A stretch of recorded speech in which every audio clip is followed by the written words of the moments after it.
Every night, a small puppy curled up outside the doors of the town hospital, braving the cold and darkness. When Dr. Thomas finally took notice and uncovered the truth behind the puppy's behavior, he was brought to tears. What could have driven such loyalty and pain in this little creature? It was a frosty winter evening, and the golden glow of the hospital's lights reflected off the icy pavement. Patients and visitors hurried in and out, bundled in coats and scarves. But one figure stood out amidst the bustling scene, a small puppy. With matted fur and tired eyes, he lay curled up just outside the revolving doors. Despite the bitter cold, the little dog didn't seek warmth or food. He stayed staring intently at the entrance as though waiting for someone. Dr. Thomas Walker, a senior pediatrician with a reputation for being all work and no nonsense, noticed the puppy for the first time that evening. As he exited the hospital, the dog's unwavering gaze stopped him in his tracks. "What's he doing here?" he muttered under his breath, tightening his scarf. A nurse passing by overheard him. "He's been here every evening for weeks, Dr. Walker. Poor thing must be waiting for someone inside." Thomas frowned. Someone inside? His gaze lingered on the small creature, a pang of sympathy piercing his usually stoic demeanor. The dog's eyes seemed to hold a story, one of loss or longing, a story Thomas couldn't yet understand. The following evening, Dr. Walker exited the hospital once again, his mind heavy with thoughts of overdue reports and a full schedule for the next day. But there, in the exact same spot, was the puppy. Snow had begun to fall, tiny flakes sticking to the dog's fur, but he remained still, his focus never wavering from the entrance. Thomas hesitated. He wasn't an animal lover, nor did he have the time to become one. But something about the dog tugged at his heart. He walked over cautiously, crouching down a few feet away. "You're still here, huh?" he said softly, his breath forming white clouds in the freezing air. The puppy lifted his head slightly, ears twitching, but didn't move closer. His eyes, deep pools of emotion, met Thomas's. The doctor felt a lump in his throat, an unfamiliar surge of emotion rising within him. "Do you have an owner?" Thomas asked, his voice barely above a whisper. Of course, the dog didn't respond, but his eyes seemed to say everything.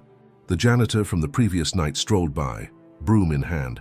"You talking to that mutt again, Doc?" he teased. "That dog's been here for weeks. Some folks say he's waiting for someone, a patient maybe." Thomas glanced back at the hospital. The thought gnawed at him. Was the puppy's owner inside, lying in one of the sterile hospital beds?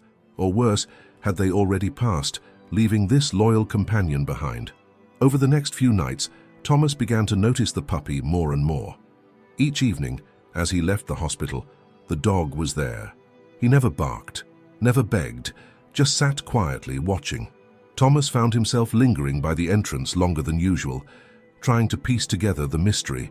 One particularly cold evening, unable to bear the sight of the shivering pup, Thomas brought him a small blanket from his car. "Here, this should help," he said, draping it gently over the dog. To his surprise, the puppy allowed it, his big, trusting eyes briefly meeting Thomas's before turning back to the hospital doors. That night, Thomas couldn't sleep. The image of the lonely dog haunted him. Was he neglecting someone in need? His job was to save lives, to provide care. But here was a life outside his hospital, seemingly slipping through the cracks. The next morning, Thomas made a decision.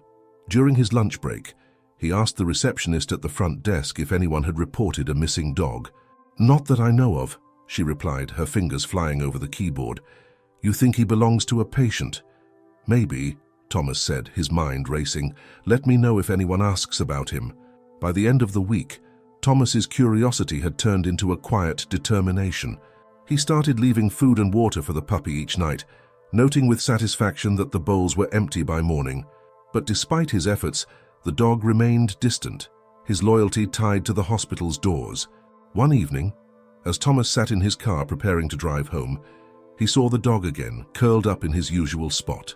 The doctor sighed, gripping the steering wheel tightly. "Why won't you leave?" he muttered to himself. The question wasn't born out of frustration, but a growing sense of helplessness. He felt like he was failing this tiny creature, who seemed to be waiting for something, or someone Thomas couldn't provide. It wasn't until the following weekend that Thomas's routine was broken. As he approached the hospital's entrance, he noticed a group of nurses huddled near the dog. One of them, a kind-hearted woman named Sarah, was stroking the puppy's head. "He finally let someone touch him," she said, smiling as Thomas approached. "It's like he's starting to trust us." Thomas knelt down, his hand hovering just above the dog's fur. "Is that true, buddy? Are you warming up to us?" Slowly, he reached out, his fingers brushing against the soft, matted coat. The puppy didn't pull away. Instead, he looked up at Thomas, his eyes brimming with a mixture of hope and sadness. In that moment, Thomas knew he couldn't ignore the dog any longer. He had to find out the truth. Why was this little soul so devoted to the hospital? And what, or who, was he waiting for? The next morning, Dr. Walker arrived at the hospital earlier than usual. He had spent most of the night thinking about the puppy. Who was this dog waiting for? And why couldn't he shake the feeling that this wasn't just about loyalty, but something deeper? He stopped by the reception desk again. "Any updates on a missing dog?" he asked, hoping for a breakthrough. The receptionist shook her head. "Sorry, Dr. Walker, no reports, no inquiries. It's like he just showed up and made this place his home." Thomas sighed, glancing toward the hospital entrance where he knew the dog would be. The idea of leaving the mystery unsolved was gnawing at him. He decided to take a proactive step. After his morning rounds, he approached Sarah, the nurse who had connected with the dog the night before. "Sarah," he began, his tone resolute, "I think we need to do more. That dog isn't here by accident." Sarah tilted her head. "How you really care about him, don't you?" Thomas hesitated, then nodded. "It's hard to explain. There's something about him. I feel like we're missing something important." Sarah smiled. "Well, I have a friend at the animal shelter. Maybe they can help us check if he's chipped." "That's a start," Thomas agreed. "Let's do it." That evening, Sarah brought a leash and coaxed the dog into letting her slip it on. To everyone's surprise, the puppy followed without resistance, his small frame trembling slightly as they led him inside. Thomas felt a pang of guilt watching the dog's nervous movements. He didn't want to scare him, but this was necessary. At the shelter, the staff scanned the dog for a microchip. "Nothing," the technician said, frowning. "He's not registered anywhere." Thomas clenched his jaw. "So, what now?" "We could post his picture online," Sarah suggested. "See if anyone recognizes him." The shelter staff agreed, snapping a photo of the dog and posting it to local community boards and social media. "If he has an owner, they'll see this," the technician assured them. Thomas nodded, but deep down, he wasn't convinced. If the dog had an owner, why had no one come looking for him all this time? The following days brought no answers, and Thomas grew increasingly attached to the little dog. Though he hadn't brought him home, he found himself spending more time outside the hospital with him. The dog's quiet presence was oddly comforting, a contrast to the constant chaos of the pediatric ward. One evening, as Thomas sat on the steps beside the dog, he spoke aloud, his voice soft and contemplative. "You know, I never really thought much about loyalty until I met you. My job, it's all about routine, fixing things, moving on. But you're different. You're staying here no matter what." The dog tilted his head slightly, as if listening. Thomas chuckled. "You're a better listener than most of my colleagues."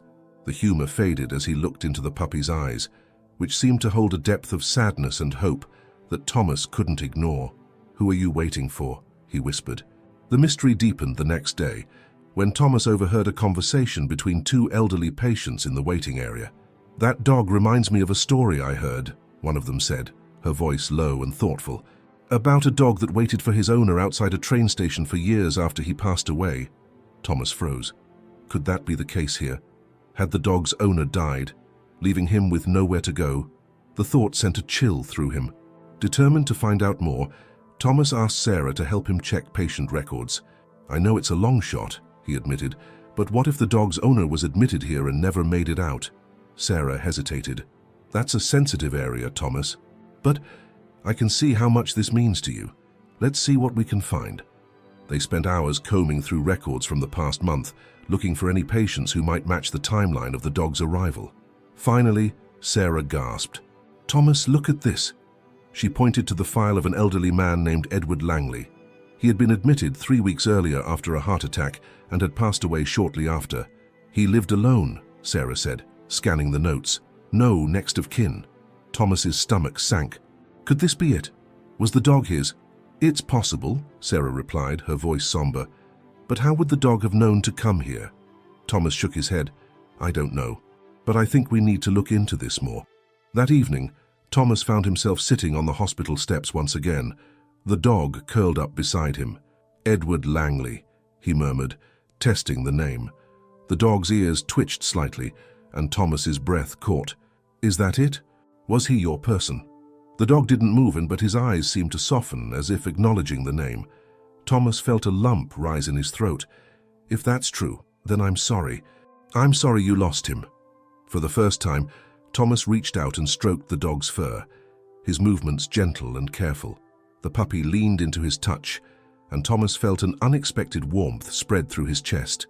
You're not alone anymore, he said quietly. I'll make sure of that. Thomas couldn't stop thinking about the name Edward Langley. If the dog belonged to him, there had to be more to the story. Driven by a mix of curiosity and determination, he decided to visit Edward's listed address, hoping to find clues about the bond between the man and the dog. The house was a modest, single-story home at the edge of town. The garden was overgrown, the paint peeling from the shutters, but it still held a sense of warmth, like a place that had been loved. Thomas hesitated at the door, unsure of what he was expecting to find. After a moment, he knocked. No answer. He tried the handle and found it locked. Feeling slightly awkward, he stepped back and scanned the area. A neighbor watering her plants nearby noticed him. "Can I help you?" she called out, her voice wary. Thomas raised a hand in greeting. "Hi, I'm Dr. Walker. I work at the hospital where Edward Langley was admitted. I've been trying to learn more about him." The woman lowered her watering can, her expression softening. "Edward? Oh, bless his soul. Such a kind man. Always kept to himself, but you'd never meet anyone more loyal." "Did he have a dog?" Thomas asked. The woman's face brightened. "Oh, yes, a little one, brown, with the sweetest eyes. That dog followed Edward everywhere. You wouldn't see one without the other." Thomas's heart sank. "Do you know what happened to the dog after Edward passed?" She frowned, wiping her hands on her apron. "I assumed he ran off. Poor thing must have been heartbroken." Thomas glanced toward the hospital, visible in the distance. "He's been waiting outside the hospital for weeks." The woman gasped. "He's still there? Oh, that dog loved Edward more than anything. If he's there, it's because he doesn't know Edward's gone. He's probably waiting for him to come back." Back at the hospital, Thomas shared the revelation with Sarah. "It all makes sense now," he said, pacing the break room. "The dog's loyalty wasn't random." "How's grieving?" Sarah nodded, her expression somber. "But what do we do now? He can't stay outside forever." "I don't know yet," Thomas admitted, "but I feel responsible for him. Edward's gone, and there's no one else. Maybe I can take him in." Sarah gave him a small smile. "You've grown attached, haven't you?" Thomas sighed, rubbing the back of his neck. "I guess I have. He's been through so much. I can't just leave him like this." That evening, Thomas approached the dog with a leash and a soft voice. "Hey, buddy," he murmured. "How about coming with me for a while? I'll take care of you." The dog hesitated, his tail wagging uncertainly. Slowly, he let Thomas slip the leash over his neck. For the first time, the little dog followed him willingly, not to a shelter, but to Thomas's car. At home, Thomas set up a cozy bed in the corner of his living room and filled a bowl with fresh food and water. The dog sniffed around cautiously before settling into his new spot.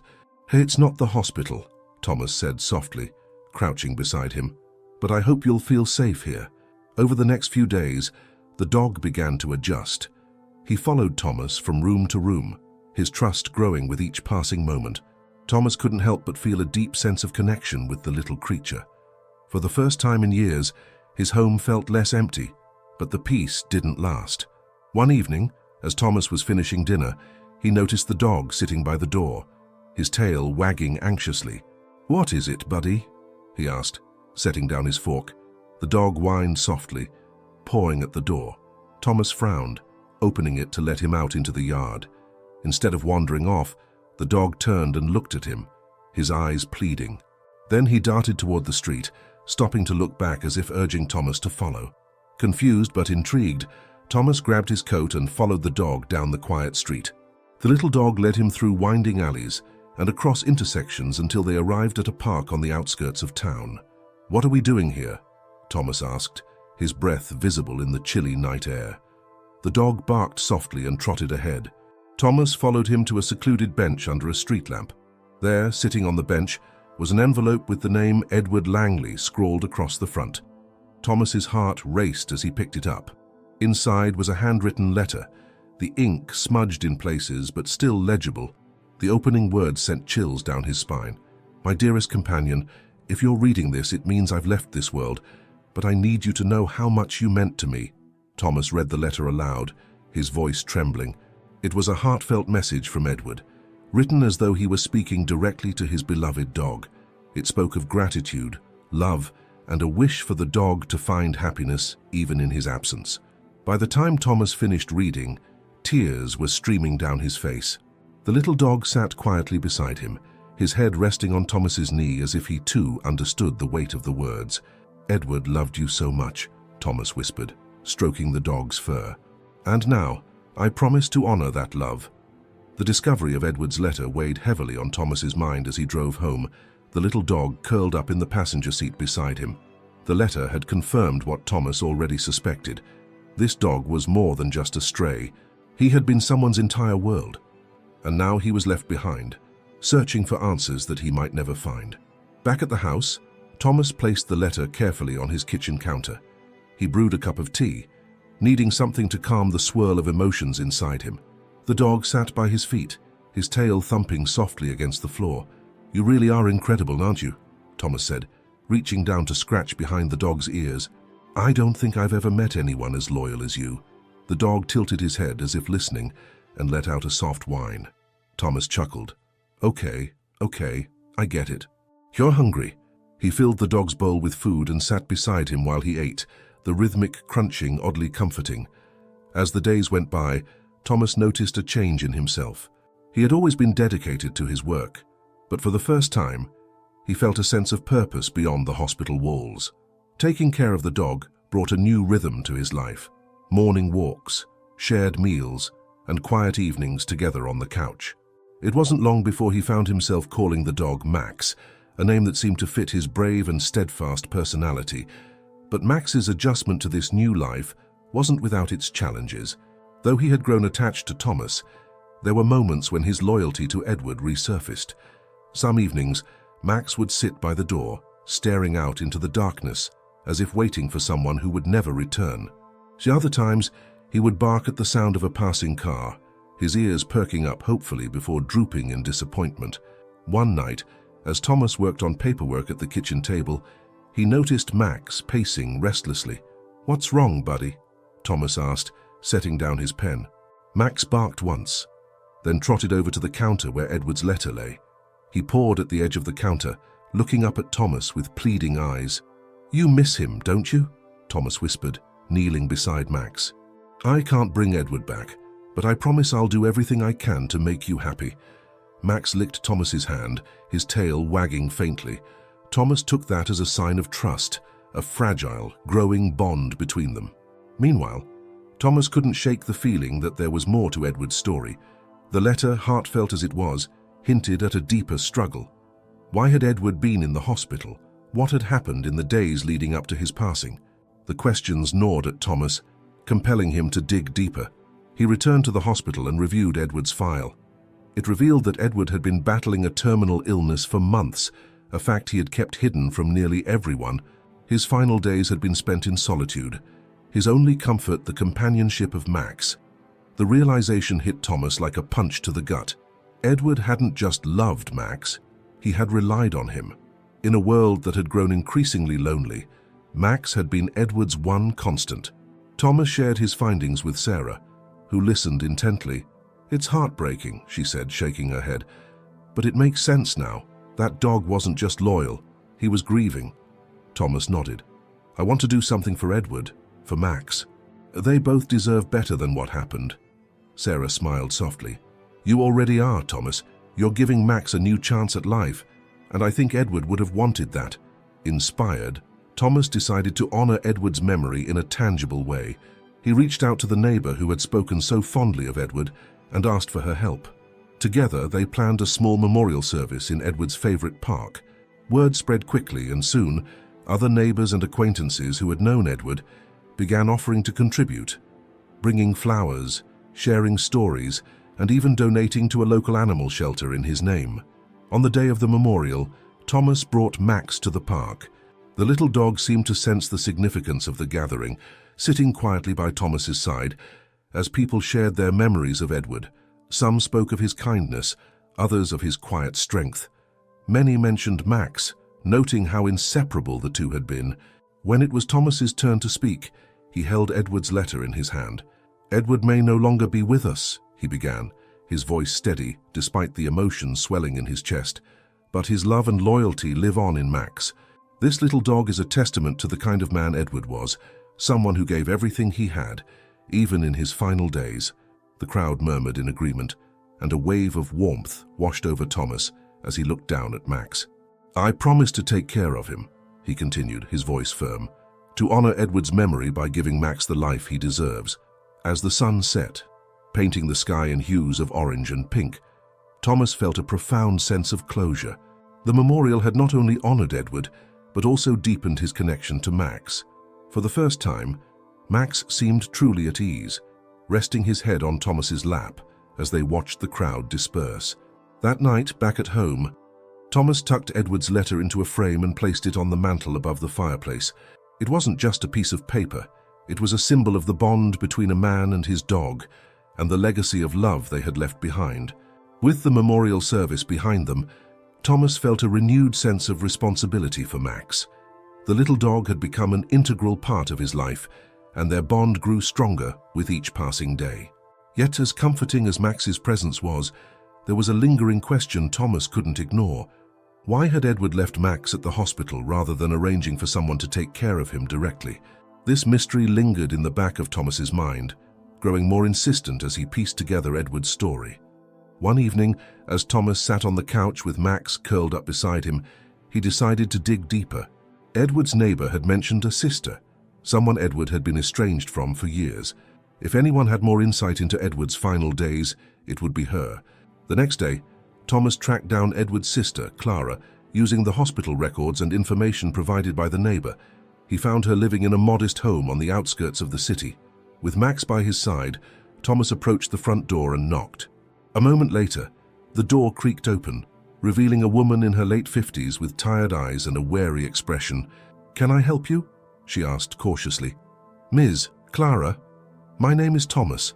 I'm a doctor at the hospital where your brother Edward passed away." Thomas hesitated, unsure of how to broach the subject. "I've been taking care of his dog, Max, and I wanted to learn more about Edward's final days." Clara's eyes softened at the mention of Max. "Max," she whispered, her voice tinged with emotion. "I haven't seen that little dog since Edward fell ill. Please, come in." Inside, Clara explained the fractured relationship she'd had with her brother. They had grown apart over the years due to a misunderstanding about their parents' inheritance. Edward had always been stubborn, and Clara admitted that her pride had kept her from reaching out to mend things. "When I heard he was sick, I thought about visiting," she said, her voice trembling. "But I didn't know how he'd react.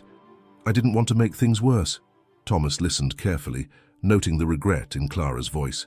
"He spoke about you in his letter," he offered gently. "It was clear he cared about you, even if things were complicated." Clara's eyes filled with tears, and she reached out to pat Max's head. "I should have been there for him," she murmured. "And for Max. Edward loved this little dog more than anything." Their conversation took an unexpected turn when Clara revealed something Thomas hadn't known. Edward had been trying to reconcile with her in his final months. He had left messages, sent letters, and even attempted to visit her home.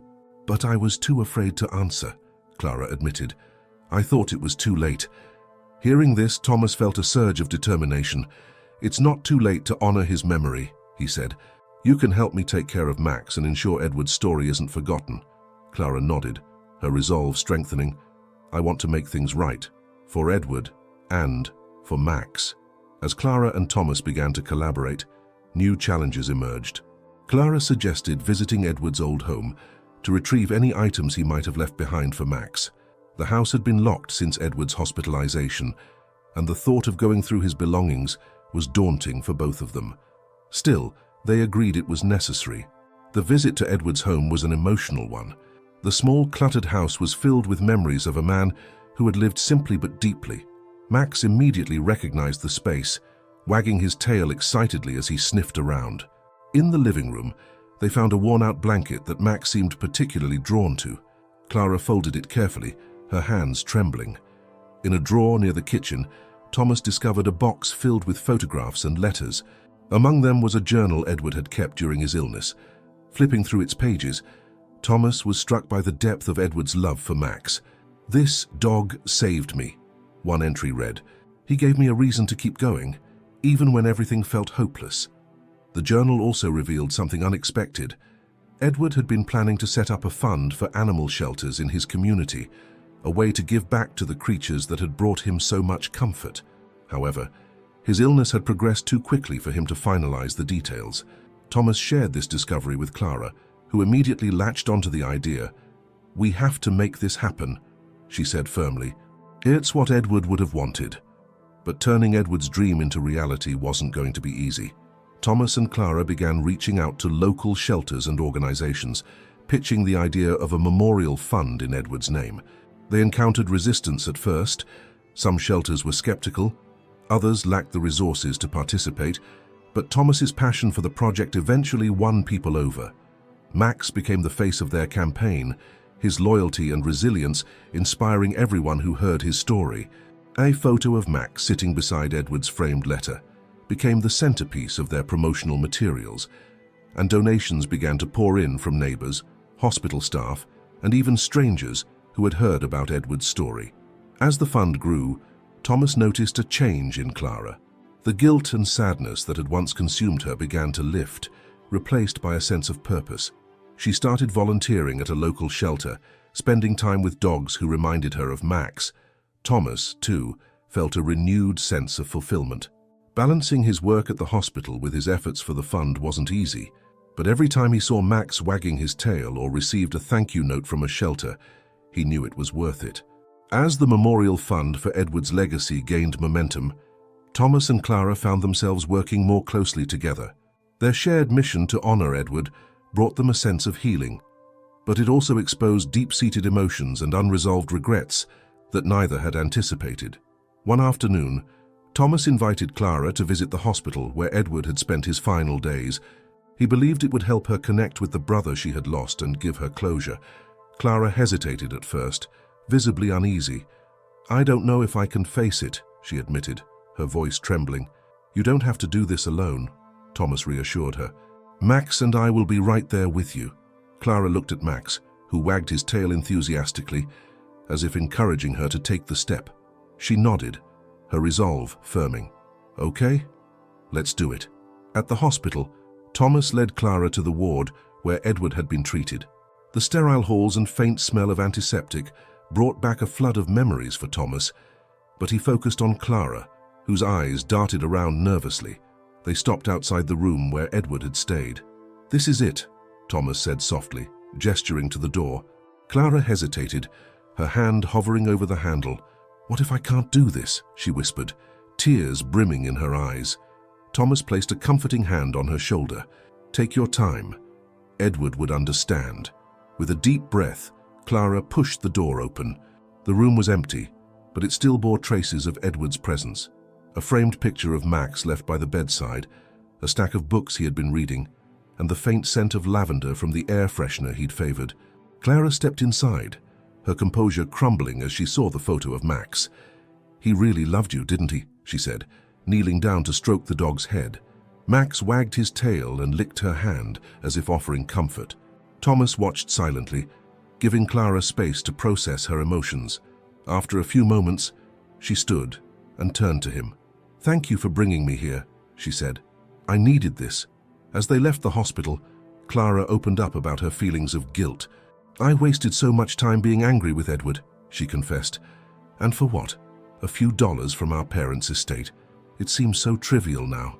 Thomas nodded, understanding the weight of her words. "Regret can be heavy," he said, "but it's what we do with it that matters. You're honoring Edward's memory now, and that's what counts." Clara smiled faintly. "I just hope it's enough. Meanwhile, the Memorial Fund was beginning to attract attention beyond their community.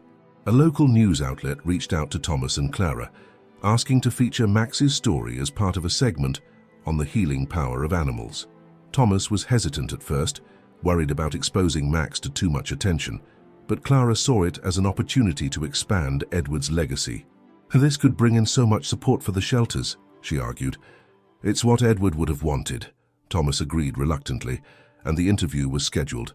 On the day of the shoot, Max was a natural, charming the reporters with his friendly demeanor and heartwarming story. The segment aired later that week, and the response was overwhelming. Donations poured in, and people from across the state reached out to express their admiration for Edward's dedication to animals. Despite the success of the campaign, Thomas found himself grappling with his own emotions. Caring for Max and working on the fund had filled a void in his life, but it also forced him to confront the loneliness he had buried beneath his work. He began to wonder if his connection with Max was more about filling his own emotional gaps than truly honoring Edward's wishes. One evening, as Thomas sat on the couch with Max, Clara stopped by unexpectedly. She carried a box of Edward's belongings, which she had been sorting through. "I thought you might want this," she said, handing it to Thomas. Inside the box were Edward's handwritten letters, photos, and a collection of dog training guides. Thomas pulled out one of the letters, addressed to whomever takes care of Max. As he read Edward's heartfelt words of gratitude for whoever would love and protect Max, Thomas felt a lump in his throat. "He trusted you," Clara said softly. "And I can see why." Thomas looked at Clara, his voice thick with emotion. "I've been struggling," he admitted. "Sometimes I wonder if I'm doing this for Max or for myself." Clara placed a hand on his arm. "It's okay to feel that way. We're human. But what you're doing for Max and for Edward goes beyond that. You've given Max a home and you've given Edward's story a voice. That's not selfish. That's love." Her words resonated deeply with Thomas. For the first time, he allowed himself to fully embrace the bond he had formed with Max, not as a replacement for the relationships he lacked, but as a testament to the love and loyalty Edward had instilled in the little dog. The success of the Memorial Fund had brought renewed purpose to both Thomas and Clara, but it also attracted unforeseen challenges. With Max's story gaining widespread attention, the shelter received an influx of adoption applications, donations, and even offers to feature Max in national campaigns. What seemed like an opportunity soon became a logistical and emotional strain. One day, as Thomas reviewed emails at the shelter, an unexpected visitor arrived. A man in his late 40s, dressed sharply in a tailored suit, introduced himself as Gerald Parker, a representative from a high-profile marketing agency. His proposal was bold. Max would become the face of a nationwide campaign for pet adoption awareness, complete with commercials, public appearances, and merchandise. Thomas hesitated. "Max is more than just a story, he's family. I don't want to exploit him." Gerald leaned in, his tone persuasive. "This isn't about exploitation, it's about amplifying his impact. Think of how many lives Max could change, both animals and humans. It's what Edward would have wanted." Clara, who had joined the meeting, was torn. The campaign could bring unprecedented attention to their cause, but it also risked overexposing Max and detracting from Edward's personal story. "We need time to think about this," she said firmly. That evening, Thomas and Clara debated the proposal. Clara leaned toward accepting, emphasizing the potential benefits. "This could fund the shelter for years. We could save so many animals, Thomas." But Thomas was reluctant. "Max has been through enough. I don't want to turn him into a commodity." Their argument grew heated, unearthing deeper tensions. Clara accused Thomas of holding back out of fear, while Thomas questioned whether Clara truly understood the emotional weight of their journey with Max. As their voices rose, Max, sensing the tension, whimpered softly and nudged Thomas's leg. The gesture broke the intensity of the moment, and both Thomas and Clara fell silent, guilt washing over them. "Maybe we're too close to this," Clara admitted quietly. "We need to make a decision that's best for Max, not for us." The next day, as Thomas pondered the campaign offer, a stranger approached him at the shelter, a young woman named Elena. She introduced herself as a veterinary technician who had known Edward through his volunteer work.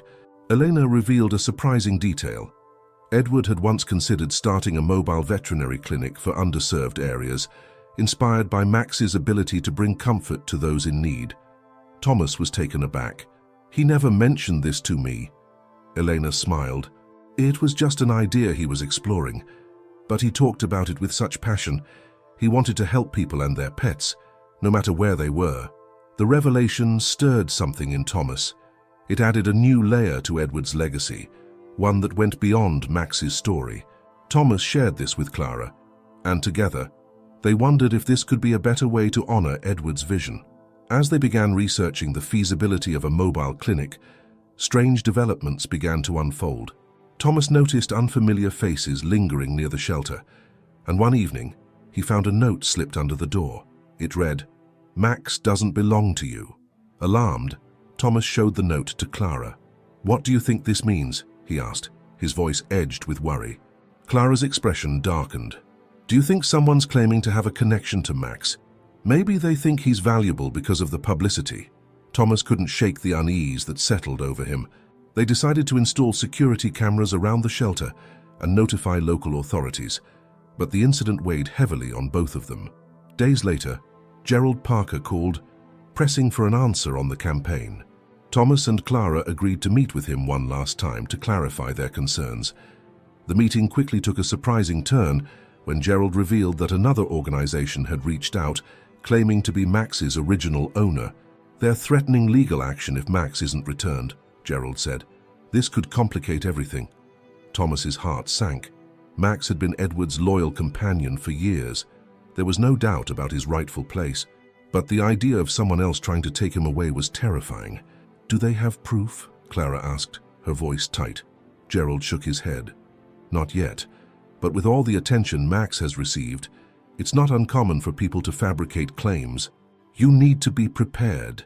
That evening, Thomas sat alone with Max, stroking his fur as the dog lay curled at his feet. "What are we going to do, buddy?" he murmured. Max looked up at him with trusting eyes, and Thomas felt a surge of determination. He decided to dig deeper into Edward's records, hoping to find something that would irrefutably prove Max's history. Late into the night, Thomas searched through Edward's old documents, eventually uncovering a worn envelope containing adoption papers for Max. The papers detailed Edward's adoption of Max from a rescue organization years ago, complete with photos and signatures. Relief washed over Thomas, but it was short-lived. He realized that if this fabricated claim gained traction, it could still harm their mission and overshadow Edward's legacy. The tension reached a breaking point when Clara received a call from Gerald. The campaign was moving forward with or without their involvement, using another dog as the face of the project. "This doesn't feel right," Clara said after relaying the news to Thomas. "They're exploiting the story without understanding what it means." Thomas nodded. "Then we'll do it our way. Edward's dream of a mobile clinic, let's make it happen." As they doubled down on their plans for the clinic, Thomas and Clara faced the mounting pressures of the fabricated claim, the campaign controversy, and their personal struggles. But through it all, Max remained their anchor, his unwavering loyalty reminding them of the love and resilience Edward had cherished. Thomas and Clara's decision to pursue Edward's dream of a mobile veterinary clinic reignited their passion for their mission, but the challenges ahead loomed larger than ever. Despite uncovering Max's adoption papers, the fabricated claim against Max's ownership gained attention online, spurred by the widespread publicity of his story.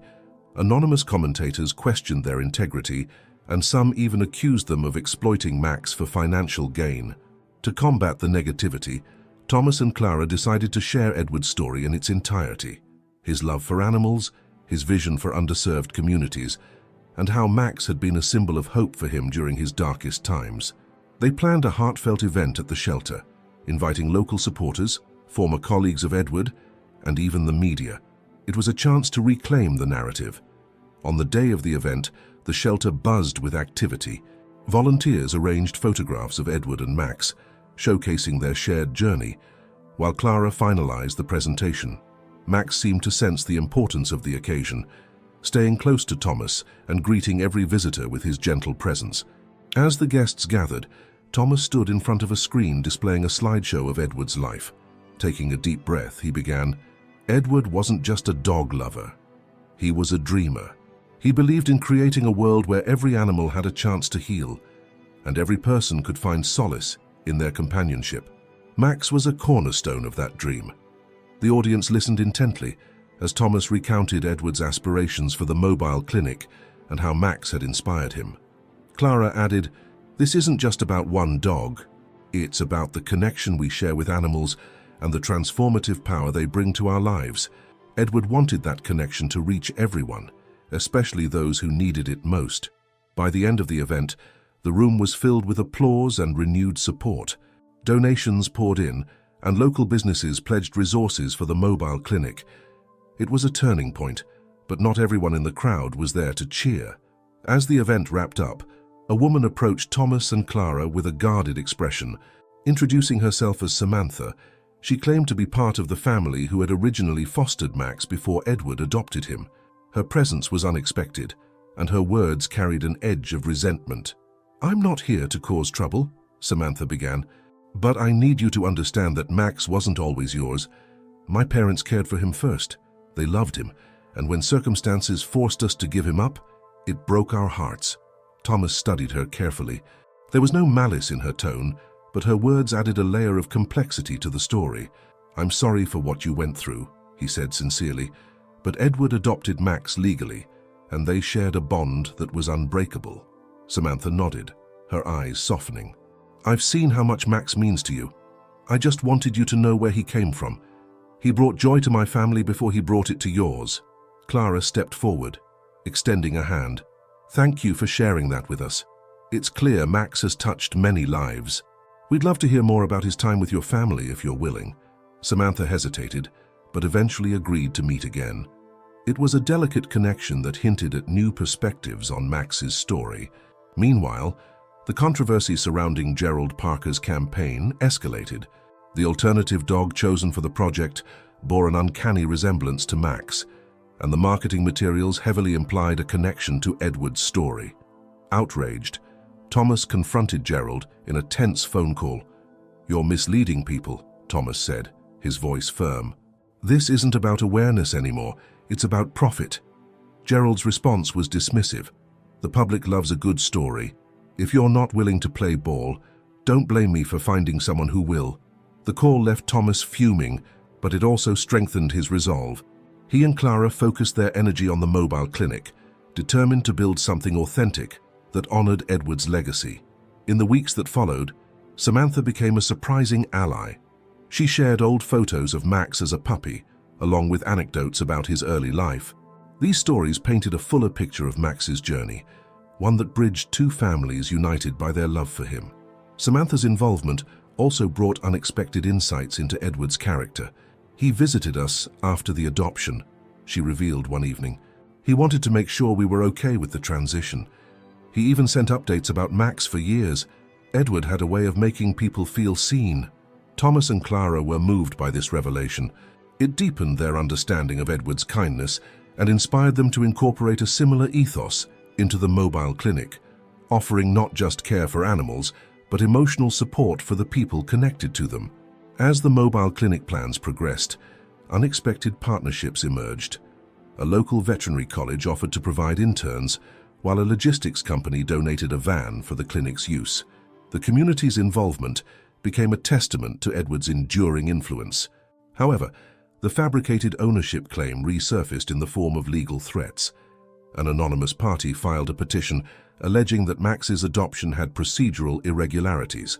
Though Thomas and Clara knew the claim was baseless, the legal process threatened to stall their progress. Faced with this new challenge, Thomas reached out to Samantha for advice. Her connections within the local animal welfare community proved invaluable. "Let me help," she offered. "Max deserves to stay where he belongs." Her involvement marked a shift in their relationship, transforming an initial tension into a partnership rooted in mutual respect for Max's legacy. The challenges, alliances, and emotional bonds formed during this period set the stage for a critical turning point.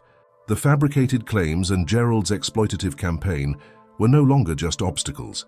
They became catalysts for Thomas and Clara to solidify their vision for the mobile clinic and defend Edward's dream with renewed vigor. The fabricated legal claims surrounding Max's adoption intensified, pulling Thomas and Clara into a whirlwind of paperwork, court filings, and public scrutiny. Gerald Parker seized the opportunity, further exploiting the controversy to amplify his campaign. His advertisements blatantly hinted that Max's current home might not be legitimate, stoking doubts among the community. "What if we lose Max?" Clara voiced her fear one late evening as they sat in the shelter's office, the soft glow of a desk lamp illuminating stacks of documents. Max lay at their feet, his head resting on Thomas's shoe, seemingly unaware of the turmoil surrounding him. Thomas reached down, scratching behind Max's ears. "We won't let that happen," he said with quiet determination. "Edward trusted us, and we'll fight for him just like he'd fight for us." The legal battle began to weigh on them. Court hearings loomed, and every moment spent away from Max felt like a betrayal. Samantha, who had become a staunch ally, offered to testify on their behalf, providing evidence of Edward's proper adoption process and Max's well-being under their care. The night before their first hearing, an unexpected visitor arrived at the shelter. Air courier delivered an envelope marked confidential. Inside was a letter from someone claiming to have insider knowledge of Gerald Parker's operation. It detailed how Gerald's team had fabricated the ownership claims and manufactured false documentation to sabotage Thomas and Clara's efforts. "This could change everything," Clara said, her hands trembling as she read the letter aloud. "But how do we know it's real?" Thomas examined the documents enclosed. They included emails, internal memos, and receipts tied to Gerald's team.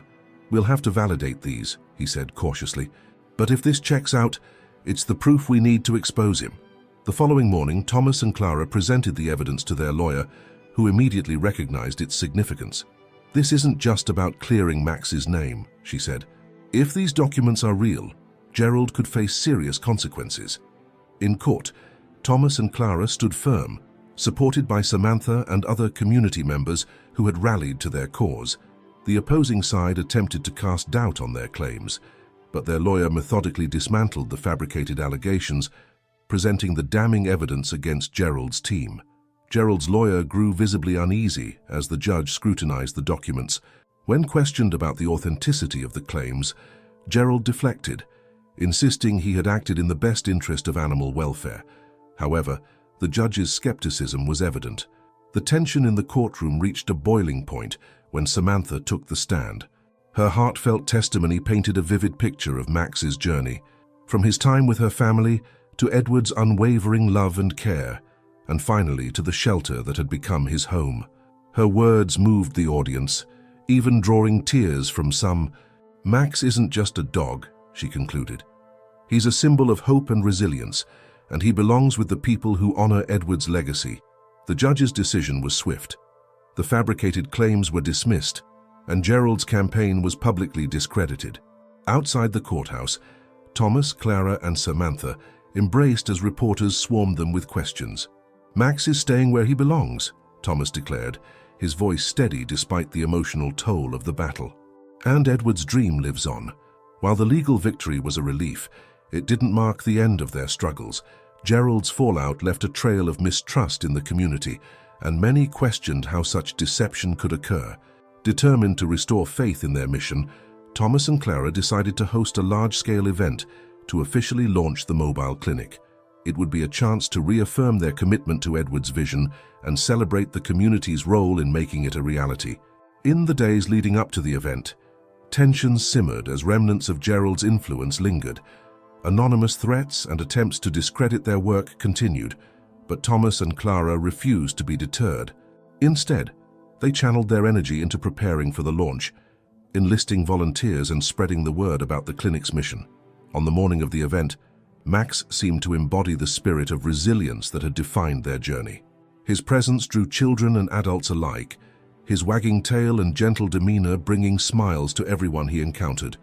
Thomas couldn't help but think of Edward and how proud he would be to see this moment. The event drew an even larger crowd than expected. Local news outlets covered the story, and the shelter's social media pages were flooded with messages of support.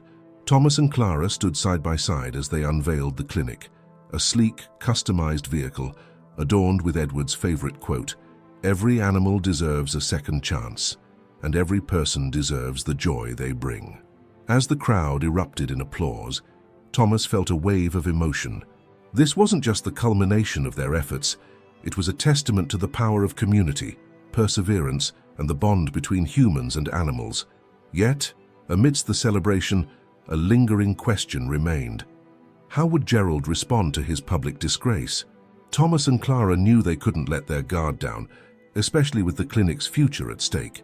The celebration of the mobile clinic's launch was a resounding success, but Thomas and Clara remained vigilant. The shadow of Gerald Parker's schemes loomed large, and they anticipated retaliation. True to their fears, Gerald wasn't about to fade quietly into obscurity. In the days following his courtroom disgrace, he launched a smear campaign, leveraging his remaining influence to sow doubt about the shelter and the mobile clinic. Online, anonymous accounts began posting accusations, claiming the shelter mishandled funds, fabricated Max's adoption story, and exploited the community for personal gain. Gerald's allies placed inflammatory ads in local newspapers, reigniting skepticism among those who hadn't fully embraced Thomas and Clara's vision. "His network is deeper than we thought," Clara said one evening, scrolling through the avalanche of false accusations. "If we let this fester, it could undo everything we've worked for." Thomas nodded grimly. "We can't fight him in the shadows. We need to bring everything to light and force him into the open." Thomas and Clara decided to organize a town hall meeting, inviting members of the community to hear the full story of Max, the mobile clinic, and Edward's legacy.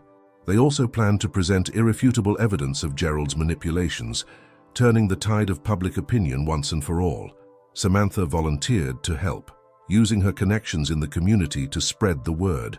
"If we show them who Gerald really is, they'll see the truth," she said, her voice resolute. On the night of the town hall, the venue was packed with concerned citizens, reporters, and local leaders. Gerald Parker himself arrived, flanked by a few remaining loyalists. His smug demeanor made it clear he didn't expect to lose this battle. Thomas took the stage first, his voice steady despite the weight of the moment. He began by recounting Edward's dream of the shelter, the sacrifices he made, and the impact it had on countless animals and families. Clara followed, detailing the challenges they faced after Edward's passing, including the smear campaign orchestrated by Gerald. "Everything we've built has been for the animals and the community," Clara said, her voice tinged with emotion. "But there are those who would tear it all down for personal gain." When Samantha took the stage, she revealed the insider documents exposing Gerald's fabrications. She displayed email exchanges, financial records, and testimonies from whistleblowers who had worked for Gerald. Gasps rippled through the audience as the extent of his deceit came to light. "This isn't just about Max," Samantha concluded. "It's about standing up to corruption and protecting what's right." Gerald stood abruptly, his face red with anger. "This is nothing but a smear job against me," he shouted, his voice echoing through the hall. "You can't prove half of this nonsense." Thomas calmly stepped forward, holding up the court's dismissal of Gerald's fabricated claims. "We already did," he said firmly. "The court saw through your lies, and now the community does too." The tension in the room was palpable as Gerald's allies began to murmur among themselves, some quietly slipping out the door. The remaining audience erupted in applause, their support for Thomas, Clara, and Samantha evident. Gerald's final attempt to salvage his reputation came in the form of a hastily scheduled press conference the following day. He claimed to be the victim of a conspiracy, accusing Thomas and Clara of bribery and collusion. However, his credibility was shattered, and his audience dwindled to a few loyalists. The shelter's supporters, on the other hand, rallied like never before. Donations poured in, volunteers flocked to help, and the community united around Edward's vision. The mobile clinic, which had been met with skepticism during its launch, now symbolized resilience and hope. In the midst of this renewed momentum, Clara received a call from a local news station. They wanted to feature Max's story in a primetime segment, highlighting the shelter's work and the clinic's potential impact. It was an opportunity to amplify their mission and solidify their place in the community. During the interview, Thomas shared his journey with Max, his voice brimming with pride and gratitude. "Max isn't just a dog to us," he said. "He represents everything Edward stood for: love, second chances, and the unbreakable bond between people and animals." Clara added, This shelter and the mobile clinic aren't just projects. They're a promise to Edward and to every animal and person who needs a helping hand. As the segment aired, it sparked an outpouring of support, further isolating Gerald and cementing Thomas and Clara's position in the community. But their victory wasn't without its costs. The relentless battle had taken an emotional toll, and they knew they couldn't afford to let their guard down.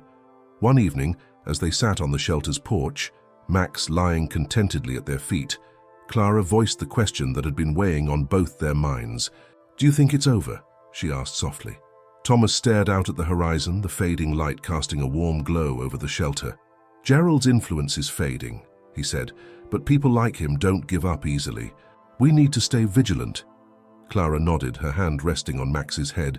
"At least we have each other and Max." Thomas smiled, the weight on his shoulders feeling a little lighter. "And Edward's dream," he added. "No matter what comes next, we'll keep it alive." Despite Gerald Parker's retreat into obscurity, the fallout from his schemes left lingering challenges for the shelter. Some community members still harbored doubts, remnants of Gerald's smear campaign. The mobile clinic faced unexpected hurdles, including resistance from local policymakers, influenced by remnants of Gerald's network. Thomas and Clara knew they had won the battle, but the war for trust and stability wasn't entirely over. In response, they intensified their efforts to demonstrate the clinic's value. Weekly open houses at the shelter showcased their work, and mobile clinic visits to underserved neighborhoods became community events. Max, the story's hero, played a pivotal role, his gentle presence drawing people in and breaking down barriers. But the tipping point came unexpectedly, in the form of a crisis that tested the shelter and clinic's resilience. One stormy evening, Clara received an urgent call from Samantha. A nearby industrial site had reported a chemical spill, and the surrounding area was being evacuated. Reports came in of stray animals trapped in the flood zone, their lives at risk as the toxic water rose. "We need to act fast," Samantha said, her voice urgent. "The authorities are overwhelmed and they can't focus on the animals." Thomas and Clara sprang into action, rallying their team and preparing the mobile clinic for its most critical mission yet. Volunteers loaded crates, manned supplies, and medical equipment, while Clara coordinated with local authorities to ensure access to the evacuation zone. As they approached the area, the scene was chaotic. Floodwaters surged through the streets, and frightened animals huddled on rooftops and in abandoned buildings. Thomas guided the team, his voice calm but firm. "We split into groups. Safety first. No risks we can't handle." The rescue mission was harrowing. Clara waded through waist-deep water to coax a terrified dog out of a submerged yard. Samantha and another volunteer climbed onto a roof to reach a stranded cat. Max, sensing the urgency, seemed to become an active participant, barking encouragement to the animals they saved. But the operation wasn't without its dangers. At one point, Thomas found himself on unstable ground, the rushing water threatening to sweep him away. As he struggled to maintain his footing, Max appeared beside him, his steady presence giving Thomas the focus he needed to regain balance and save a frightened puppy. By dawn, the team had rescued dozens of animals. Exhausted but exhilarated, they returned to the shelter, where the mobile clinic sprang into action. Injured and frightened animals were treated, fed, and comforted. The sight of Max gently licking a kitten's wounds became a symbol of hope amid the chaos. News of the rescue spread rapidly, garnering widespread attention. Local reporters flocked to the shelter, capturing images of the rescued animals and the tireless efforts of the team. Thomas and Clara were interviewed, their words reflecting both the urgency of the crisis and the dedication of their mission. "This is why we do what we do," Clara told a reporter, her voice thick with emotion. "Every life matters, and we'll always be here to protect and care for those who can't protect themselves." The rescue operation not only solidified the shelter's reputation, but also galvanized the community. Donations poured in, volunteers signed up in record numbers, and the mobile clinic's schedule was booked for months. Even policymakers who had once opposed their work publicly praised the shelter's efforts. Amid the triumph, Gerald Parker made one last, desperate move. He filed a frivolous lawsuit against the shelter, claiming that the mobile clinic had endangered public safety during the rescue mission. His accusations, however, fell flat. The overwhelming evidence of the clinic's positive impact left him isolated, his reputation irreparably damaged. In a dramatic court hearing, Thomas and Clara presented testimony from rescued pet owners, local authorities, and medical professionals who had witnessed the clinic's effectiveness firsthand. Gerald's case was dismissed within hours, and he was ordered to pay the shelter's legal fees. The verdict marked the final nail in the coffin for Gerald's schemes. As he slinked away from the courtroom, the weight of his defeat was palpable. The shelter, meanwhile, emerged stronger than ever. In the weeks that followed, Thomas and Clara reflected on the journey that had brought them to this point. Sitting on the shelter's porch one evening, with Max lying contentedly at their feet, they shared a quiet moment of triumph. "We've come a long way," Thomas said, his voice tinged with wonder. "From losing Edward to facing Gerald, and now this, it feels like we've finally turned a corner." Clara nodded, her gaze soft as she stroked Max's fur. "It's not just about the shelter or the clinic," she said. "It's about the connections we've built, the lives we've touched. That's Edward's legacy." Max raised his head as if sensing the significance of the moment, his gentle eyes reflecting the love and gratitude that had come to define their journey. The shelter was bustling with activity one bright afternoon, its courtyard filled with volunteers and community members celebrating the success of the rescue mission. The rescued animals, now healthy and full of life, frolicked around, their joy a testament to the resilience of the shelter's mission. Thomas stood at the center, addressing the crowd. "Today isn't just a celebration of what we accomplished during the storm. It's a celebration of what we've become together, a family, a community, and most importantly, a lifeline for those who need us most." His voice carried a sincerity that resonated deeply with everyone present. Clara, standing beside him, held back tears as the crowd erupted in applause. Max, ever the symbol of their triumphs, barked joyfully, prompting laughter. As the celebration continued, a familiar figure appeared at the entrance to the courtyard. It was Lisa, the woman whose puppy Max had saved during the storm. Clutching a small bouquet of flowers, she hesitated for a moment before stepping forward. The crowd parted, and Thomas and Clara moved to greet her. "I just wanted to thank you," Lisa said, her voice trembling with emotion. "If it hadn't been for you and your team, my little Daisy wouldn't be here today." Thomas smiled warmly. "We were just doing what needed to be done." Lisa knelt to pet Max, who wagged his tail enthusiastically. "And you," she said, her voice soft as she looked into Max's eyes, "for you're a hero." The moment was simple but profound, a reminder of the lives they had touched and the impact of their work. Later that evening, as the sun set and the crowd began to disperse, Clara pulled Thomas aside. "There's something I've been meaning to show you," she said, her tone carrying a hint of mystery. She led him to the mobile clinic, now parked at the edge of the courtyard.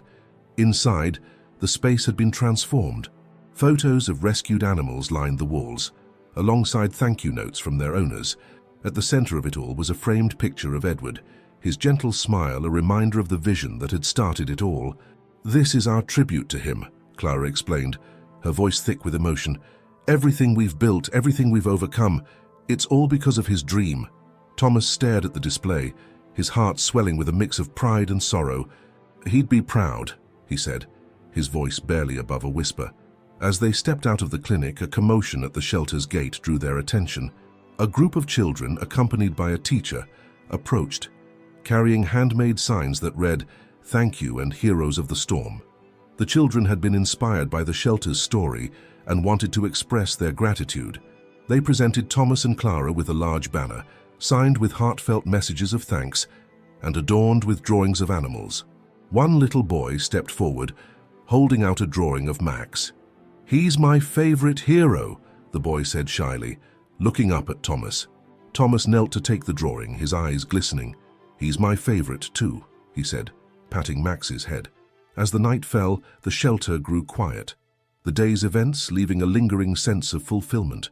Thomas and Clara sat on the porch with Max between them, their thoughts turning to the future. "We've come full circle," Clara said, her voice thoughtful. "From nearly losing everything to building something stronger than we ever imagined." Thomas nodded, his gaze fixed on the horizon. "And it's just the beginning. There's so much more we can do, so many more lives we can save." Max rested his head on Clara's lap, his presence a silent affirmation of their journey. In his eyes, they saw the spirit of resilience and hope that had carried them through every challenge. As they reflected on the day, a message came through on Clara's phone. It was from a national animal welfare organization, inviting the shelter to join a collaborative initiative aimed at expanding resources for underserved communities. Clara's eyes widened as she read the details.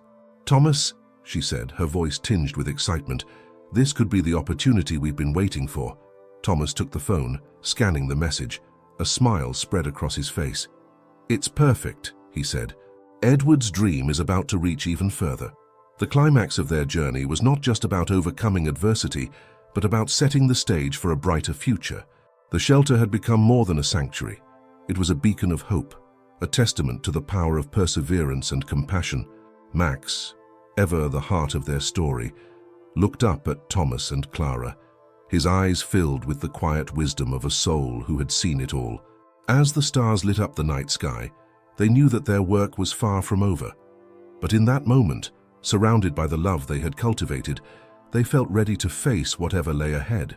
The days following the celebration marked the beginning of a new chapter for the shelter. News of their heroic efforts during the storm spread far and wide, drawing attention from animal lovers, volunteers, and donors across the country. For Thomas, Clara, and Max, this newfound recognition was not just an opportunity, but a responsibility to continue their mission with even greater resolve. The shelter, once struggling to make ends meet, now buzzed with activity. Volunteers worked tirelessly, inspired by the shelter's story. Donations flooded in, and enabling them to expand their facilities, purchase new equipment, and enhance their outreach programs. A new wing was being constructed to accommodate more animals in need, complete with state-of-the-art medical equipment for the clinic. Max, the symbol of their resilience, had become a local celebrity. Visitors flocked to meet the dog who had braved the storm and saved countless lives. Children giggled as they petted him, and families shared stories of how Max's courage had inspired them. One sunny afternoon, Thomas stood in front of a group of new volunteers sharing the shelter's story. "This place," he said, gesturing around him, "is a testament to what happens when we come together for a greater purpose. Each of you has the power to make a difference, not just in the lives of these animals, but in the hearts of everyone they touch." Clara joined him, holding Max's leash. "Max taught us something invaluable," she added, "that even in the darkest of times, there's always light. That every act of kindness, no matter how small, creates ripples that can change the world." The volunteers listened intently, their faces alight with determination. For many, this was more than just a cause. It was a chance to be part of something meaningful. One sunny afternoon, Thomas stood in front of a group of new volunteers sharing the shelter's story. "This place," he said, gesturing around him, "is a testament to what happens when we come together for a greater purpose. Each of you has the power to make a difference, not just in the lives of these animals, but in the hearts of everyone they touch." Clara joined him, holding Max's leash. "Max taught us something invaluable," she added, "that even in the darkest of times, there's always light. That every act of kindness, no matter how small, creates ripples that can change the world." The volunteers listened intently, their faces alight with determination. For many, this was more than just a cause. It was a chance to be part of something meaningful. As the shelter grew, so did its impact. Clara took the lead on a new initiative, partnering with local schools to educate children about animal welfare and the importance of kindness. Max, ever the hero, became the program's mascot, visiting classrooms and delighting students with his gentle nature. Thomas focused on expanding their reach to rural communities, ensuring no animal was left behind. He worked late into the night, poring over plans and strategies, driven by the memory of Edward's unwavering dedication. One evening, as the sun dipped below the horizon, Thomas and Clara sat on the porch of the newly renovated shelter. Max lay at their feet, his eyes half closed in contentment. The air was filled with the soft hum of cicadas and the occasional bark of a dog in the distance. "We've come so far," Clara said, her voice tinged with both pride and disbelief. Thomas nodded. "But there's still so much to do." Clara placed a hand on his arm. "And we'll do it, together." They sat in comfortable silence, their thoughts intertwined with the memories of their journey, the challenges they had faced, the lives they had saved, and the lessons they had learned. As the stars began to twinkle in the night sky, Clara turned to Thomas with a smile. "Do you think Edward ever imagined this?" she asked, her voice soft. Thomas looked out at the shelter, its windows glowing warmly in the darkness. "I think he did," he said. "And I think he'd be proud." Max lifted his head, as if sensing the moment's significance. He wagged his tail, a silent affirmation of all they had achieved. The next morning, Thomas and Clara stood in front of the shelter's new sign, unveiled during a special ceremony. It read, "Edward's Haven, a shelter of hope." Beneath it was an inscription, "In memory of Edward, whose dream lives on in every life we touch." The crowd erupted in applause, their cheers a celebration of not just the shelter's accomplishments, but the spirit of unity and compassion that had brought them here. As Thomas addressed the crowd, he felt a surge of emotion. "This isn't just a shelter," he said. "It's a testament to the power of love, resilience, and community. Every life saved here is a reminder of what we can achieve together." As the story of Edward's Haven continued to unfold, it became a beacon of hope for animals and humans alike. Its impact reached far beyond its walls, touching hearts and inspiring change in communities everywhere. Max, the heart of the shelter's story, remained a constant presence, his courage and loyalty a symbol of all they stood for. Together, Thomas, Clara, and Max carried forward Edward's dream, one life at a time. If you were inspired by this story, join us in making a difference. Subscribe to our channel for more heartwarming tales of courage, resilience, and hope. And don't miss our next story, another incredible journey that will touch your heart and remind you of the power of compassion. Click here to watch now.